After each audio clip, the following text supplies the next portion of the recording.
والے فیصلوں سے بھی آگاہ کیا۔ فیصلے کیا تھے جانتے ہیں ضمیر حسین ضمیر کی اس رپورٹ میں۔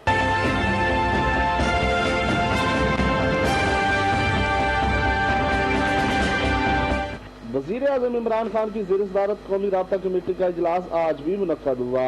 اجلاس میں وفاقی وزراء اور عسکری حکام بھی شریک رہے۔ قومی رابطہ کمیٹی کے اجلاس میں صوبائی محکمہ صحت کے حکام بھی شریک ہوئے۔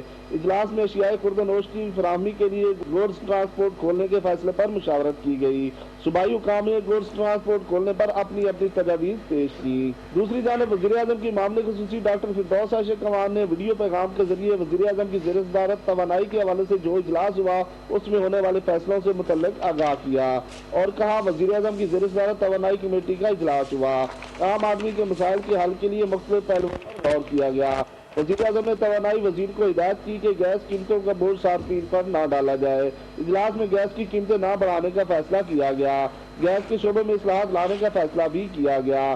گیس کے شعبے میں ضروری ادارہ جاتی اصلاحات لائی جائیں گی۔